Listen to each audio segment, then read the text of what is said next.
میں بتاتا ہوں تم کتنے بڑے گنہگار ہو. تم نے کہا ہے نا کہ میں بہت بڑا گنہگار ہوں, تو اب تم نے اپنے آپ کو گنہگار پروف کرنا ہے. 90 لوگوں کے سامنے تم نے اپنے آپ کو گنہگار ثابت کرنا ہے. اب میری بات سنو, احد نے آپ لوگوں کے سامنے کہا ہے کہ میں بہت بڑا گنہگار ہوں. اب یہی احد اپنے آپ کو کہنے والا ہے کہ میں اللہ کا دوست ہوں 2 منٹ کے اندر. احد میری بات کا آنسر کرنا, جو پوچھوں سیدھا سیدھا بتانا. فرعون کو جانتے ہو؟ اس نے خدائی دعویٰ کیا تھا, لوگوں پہ ظلم کیا تھا, اللہ کا انکار کیا تھا, بڑے جرم کیے تھے.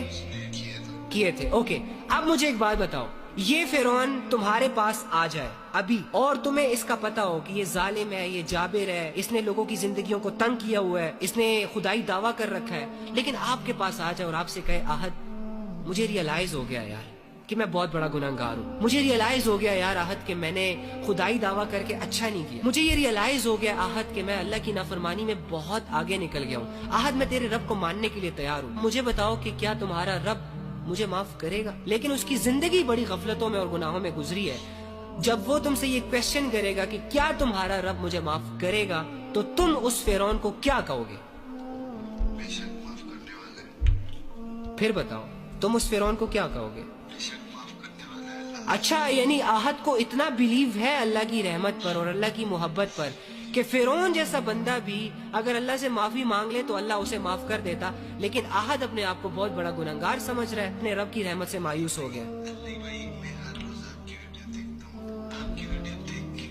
مجھے باقی چھوڑو, علی بھائی کو گولی مارو یار, تم کیوں پوائنٹ سے ہٹ رہے ہو؟ شیطان تمہیں ڈسٹریکٹ کر رہا ہے, تمہیں سمجھ نہیں آ رہی. میری بات سنو, تم مجھے بتاؤ کہ تمہیں اللہ کی بات کا یقین ہے نا؟ اگر اللہ تمہارے پاس آئے یا تمہیں آواز دے دے اور تم سے یہ کہے کہ ہمارے گناہ معاف ہے, تب یقین کرو گے کہ نہیں کرو گے؟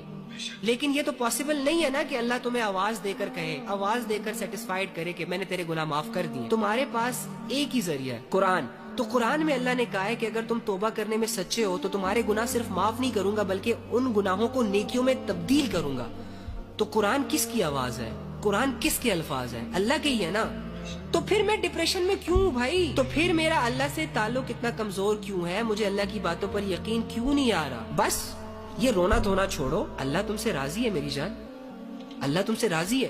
اللہ کو تم موقع پرووائڈ نہیں کر سکتے کہ وہ تم سے ناراض ہو جائے, وہ بے نیاز ہے. تم اللہ کو نقصان نہیں پہنچا سکتے نا, اللہ کا نقصان کر سکتے ہو. سو واٹس دا ریزن کہ اللہ تم سے ناراض ہو جائے؟ ریزن کیا ہے بھائی؟ ایک ایسے بندے سے اللہ کیسے ناراض ہو سکتا ہے جسے یہ غم لگا ہو کہ اللہ مجھ سے ناراض ہے, جسے یہ فکر رہتی ہو کہ یار مجھے اللہ کو راضی کرنا چاہیے, میں اللہ کے معاملے میں ٹھیک نہیں ہوں. ارے یہی تو تقوی کی نشانی ہوتی ہے. بڑے بڑے لوگ ہوتے ہیں جن کو اپنے گناہ ساری عمر ریئلائز نہیں ہو رہے ہوتے. تم ریئلائز کر رہے ہو ڈوڈ, یہ سائن ہے کہ اللہ تم سے